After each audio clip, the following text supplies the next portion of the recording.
पाऊस कधी दगा देतो तर कधी बाजारभाव। अशा वेळी पीक विमा हा शेतकऱ्यांचा आधार मानला जातो। पण नाशिक जिल्ह्यात यंदा पीक विम्याचे हप्तेच मोठ्या प्रमाणात वाढल्यानं शेतकरी संतप्त झाले आहेत। एकीकडे विमा महागला तर दुसरीकडे गेल्या वर्षीची भरपाई सुद्धा मिळाली नसल्याचा आरोप शेतकरी करतात। पाहूया। आभाळाशी रोज नवा करार करतो, मातीत घाम गाळतो, उद्याच्या आशेवर जगतो। पण आता त्याच आशेला पीक विम्याचाच भार बसू लागलाय। प्रधानमंत्री पीक विमा योजनेअंतर्गत खरीप हंगाम 2026-27 साठी नोंदणी सुरू आहे। 31 जुलै ही अंतिम मुदत आहे। मात्र यंदा पीक विम्याचे हप्ते वाढल्यानं शेतकरी नाराज आहेत। 1 रुपयांची पीक विमा योजना बंद झाल्यानंतर आता शेतकऱ्यांना अधिक पैसे भरावे लागत असल्याचा आरोप केला जातोय। कुठल्या तरी एका कंपनीला दिलं, कंपनी बदलल्यानंतर परत आता जे 2025 चे जे निकष होते ते डावलून आहे की परत वाढीव रक्कम, म्हणजे विम्याची रक्कम शेतकऱ्यांच्या खिशातून वाढतच आहे आणि मिळत तर काहीच नाही। शेतकऱ्यांचं म्हणणं आहे विमा हप्ता वाढला पण भरपाई मिळालेली नाही। गेल्या वर्षीचा विमा अद्याप प्रलंबित आहे। नैसर्गिक संकट, मजुरांची टंचाई, उत्पादन खर्च आणि बदलती सरकारी धोरणं यामुळे शेती करायची तरी कशी असा सवाल शेतकरी विचारतात। आता पीक विमा योजना म्हटली तरी 1 रुपयाचा जो पीक विमा होता ते बंद करून त्यांनी शेतकऱ्याकडून पैसे जास्त घेऊन पीक विमा उतरवला, पण त्या शेतकऱ्यांना अजून पीक विमा मिळालेला नाही। त्याच्यामुळे शेतकऱ्यावर बोजा वाढू राहिला आणि कर्जाचा डोंगर वाढत असताना शेतकरी एकदम हवालदिल झालेला आहे। शेतमालाला हमीभाव नाही, उत्पादन खर्च दिवसेंदिवस वाढतोय। अशात पीक विम्याचे वाढलेले हप्ते शेतकऱ्यांच्या जखमेवर मीठ चोळणारे ठरत असल्याची भावना व्यक्त होते।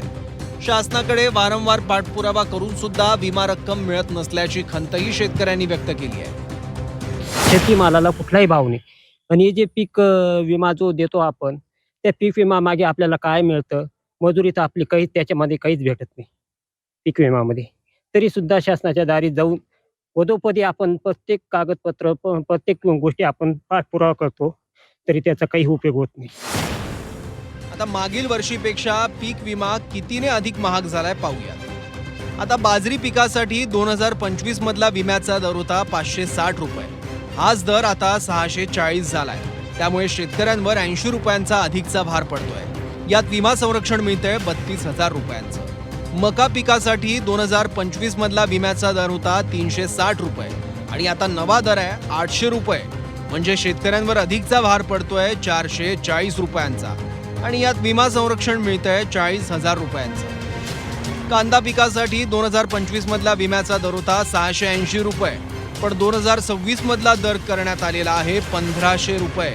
म्हणजे शेतकऱ्यांवर अधिकचा भार पडतोय 820 रुपयांचा आणि यात 75,000चं विमा संरक्षण मिळतं। कापूस पिकासाठी 2025 मधला विम्याचा दर होता 600 रुपये, पण 2026 मध्ये हा दर 3125 रुपये करण्यात आलेला आहे। त्यामुळे शेतकऱ्यांवर 2525 रुपयांचा अधिकचा भार पडतोय आणि यात विमा संरक्षण मिळतंय 62,000 रुपयांचं।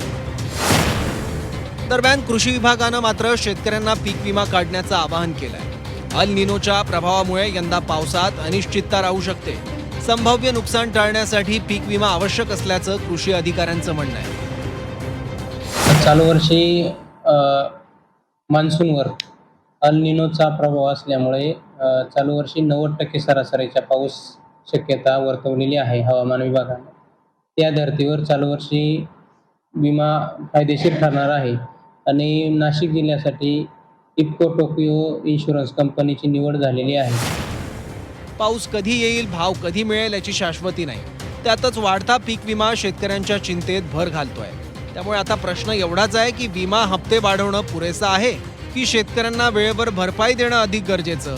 विशाल मोरे, झी 24 तास, मालेगाव, नाशिक।